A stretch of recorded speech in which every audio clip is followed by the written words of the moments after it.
Hey, what's up, guys? What's up, my YouTube fans? All 10 of you, how you doing? What's up, INAV Facebook group? What's up, Fixed Wing Rebels Facebook group? I'll post this in both. We're going to have a look at the new plane I've got today. Well, it's not really new. I've had it for about a month now, but still relatively new to me. I don't like to talk about planes when I first get them because you really don't get a feel for them. But I've had this one for about a month. I've been flying it, and I've been liking it. And I'll show you some things about it. It is, of course, the Sonic model binary. Whatever. Let's see. What could we say about it? I've built a lot of airplane kits. You could see I've got some VAS kits, some right-wing kits. A mini Talon, of course. There's more around here. But this kit from Sonic Model is one of the most complete kits I've ever worked on, for sure. Now, they give you a lot of options when you order it. You can get a power package. You can get landing gear if you want it. You can get a camera bay if you want it, a downward-facing camera bay. And I ordered the power package. I did order the landing gear. I ordered the light kit, so I had the lights in it. I did not put the landing gear on. I decided that was weight I didn't want to carry. Though the idea of FPV touch and goes, I really like that, but I didn't want to carry the weight, so I didn't. Okay, so let me show you how I set mine up. I've got my R9 receiver right there in the back with dual vertical antennas. I've been experimenting with the dual vertical antennas and found that on planes like this, that are going to be cruising planes, they're not going to do a lot of acrobatics, they're not going to do a lot of, beyond 45-degree banking, really. The dual antennas seem to me to be working better.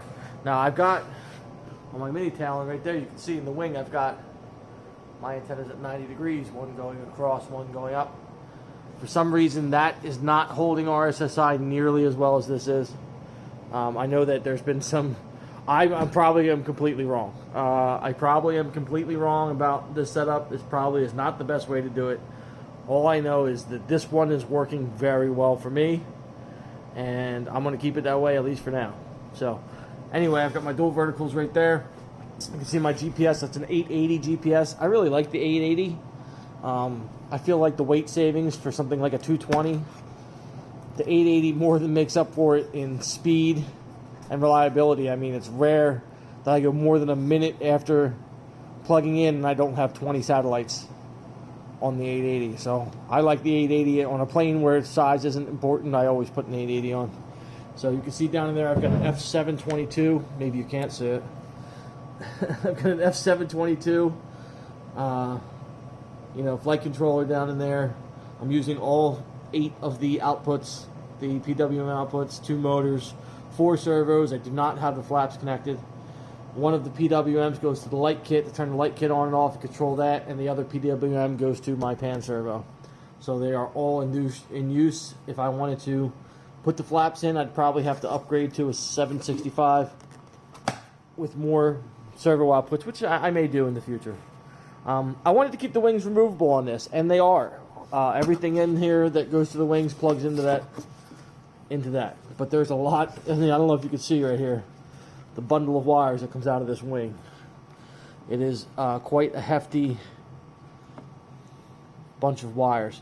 But I could unplug them all and remove the wings if I wanted to. I have them all labeled as to where they all go. So that's something I can do. I haven't done, but I can.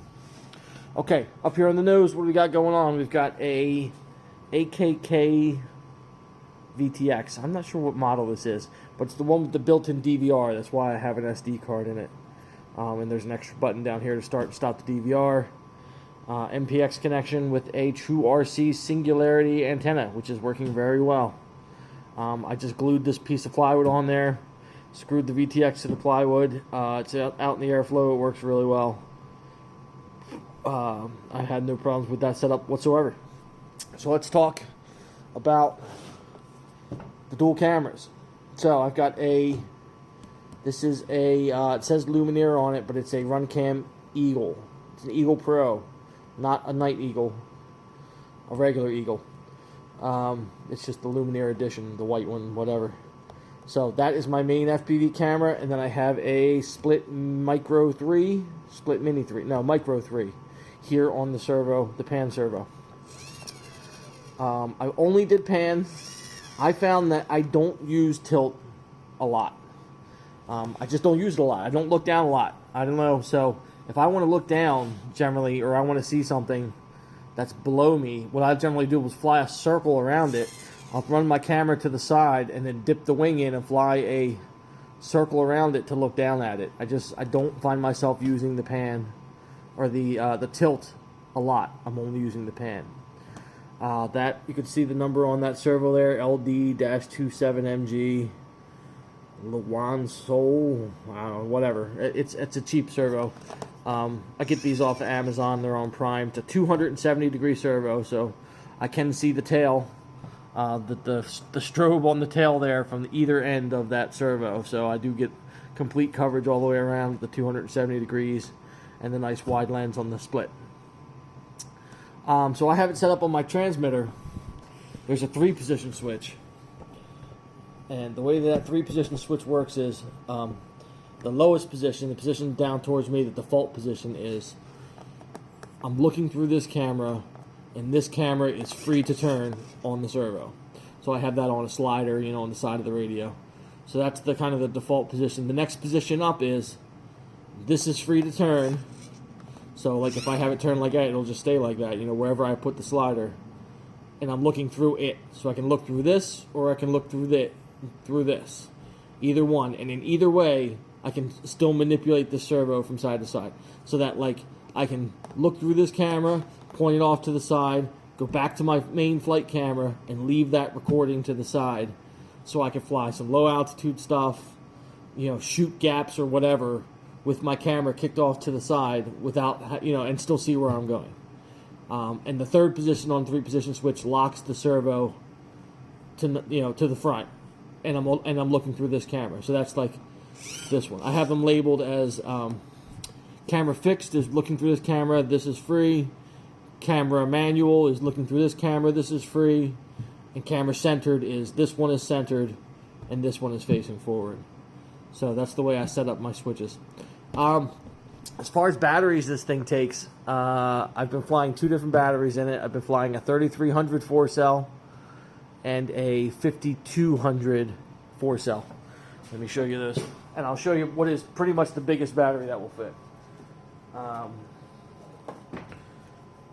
here's the 5200, the 3300. Here's the batteries I've been flying in it. So the 3300 fits in there very well. You get about 11 to 12 minutes of flight time. This 5200 10C or 12C? 12C fits in there no problem. You can see it's pretty thick. But it goes right in there, and you get about 15 minutes of flight time. Not a huge difference. This is pretty much the biggest battery that will fit in there. It's a 5100 4-cell 35C, so that's why it's much, you see how much thicker it is. And that's pretty much the biggest battery that will fit under this canopy. Now when I set up my pan tilt, you can see I'll put it here in the canopy, but I designed this little holder here that holds the servo up, and the reason I did that is to keep the bottom of that servo flush with this, so I'm not taking up any of my battery base space, so I can fit the maximum amount of battery still in there. Okay, so you'll see, like this is the 5100. Let me just set you down right here for a second. And you'll see if I put that in there, that the lid just closes, and that is the maximum. We'd have to go to about, you can see I've got pencil marks down in here for where each battery can go. I have to go to about here, about right there. Okay, I'm just not going to strap it in right now, but you get the idea. You can see that's almost already flush with the top of that. You just barely no more. And once you try to put it in with this cord that I've got attaching all my gear, that's got to really get tucked over here to the side. And then Like it's right there, that's not closed. It feels like it, it might look like it is, but it's not. It's because this cord is in the way. You've really got to do some cord management. And that is closed. And that is, you can see there's like a, it just barely closes. In fact, I might, if I was running it like that, I generally don't run this battery, but if I was running it like that, I might want some extra kind of something here to stop that from coming loose, because that is just barely there. But with either of the other two batteries, it's no problem. I mean, and you really don't need 35C in this plane. This battery just sits in there. It's like no drama. No drama at all.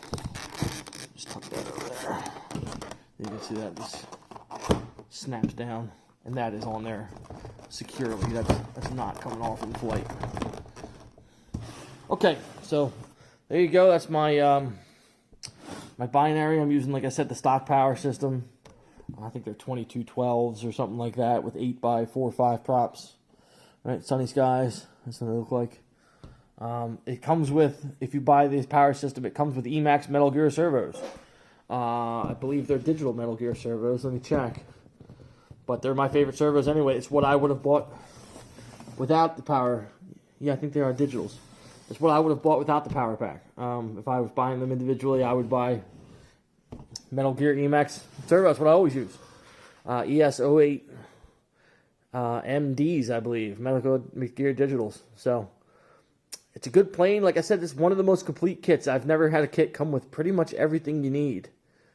And this one does. So if you're looking for something complete, you can open the box and put it together without having to go root around your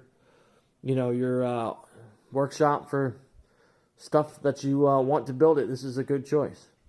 All right, so let's put some flight footage here. I'm gonna put up a flight that I did yesterday. It's not really a long range, just kind of about less than a mile out, but a big loop around my usual flying area, and see how she goes. It was about 5 to 10 miles an hour of wind. Before we put the flight footage up, let me say a few more things about this plane. And compared to another plane, and compared to a legendary plane, of course, the Mini Talon. Let's say you're trying to choose between this and the Mini Talon. You want something to do, carry some heavy gear, do some maybe some long range in, and you're trying to choose between this and the Mini Talon, and which one should you go with? Well, let me give you a couple of pros and cons of each. The Mini Talon does not do well on windy days. It just doesn't. On a smooth day, the Mini Talon is awesome. But 10 mile an hour winds is about the max I'd want to fly it in. And that's about it. This will handle the wind much better than the Mini Talon. That being said, the Mini Talon is more efficient. With the same battery, I get more flight time. The Mini Talon is faster. It will go faster than this for less amps. Much more efficient. So if you want maximum duration, maximum speed, Mini Talon is probably the way to go. If you want a little more wind resistance, binary might be the better choice for you. It cannot carry as much gear. It cannot carry as much weight as the Mini Talon. The weight I'm flying it with is really the maximum weight I'd want to fly with it. I actually had a Runcam HD 5, Runcam 5 on top of that stack there before I put on the split, and that seemed like to me it was too much weight. It was too much weight. It was too much torque on the front end. I didn't like the way it flew. So this is about as heavy as I'd want to fly this. Really. They say it's a mapping plane. They say you could put a mapping camera in the back. I wouldn't want to put any more weight on it than I've got right now. So the Mini Talon will carry more weight. It's more efficient. It's faster. This is definitely more wind resistant. They're both easy to launch. I mean, and I guess that's about all I could say about that. They're both great planes. I have both, as you can see. I take both. I never leave home with one and not the other, rarely. But depending on conditions, I may put more batteries through this one if the wind is up. All right, let's have some look at the flight footage from the binary, and see you guys next time.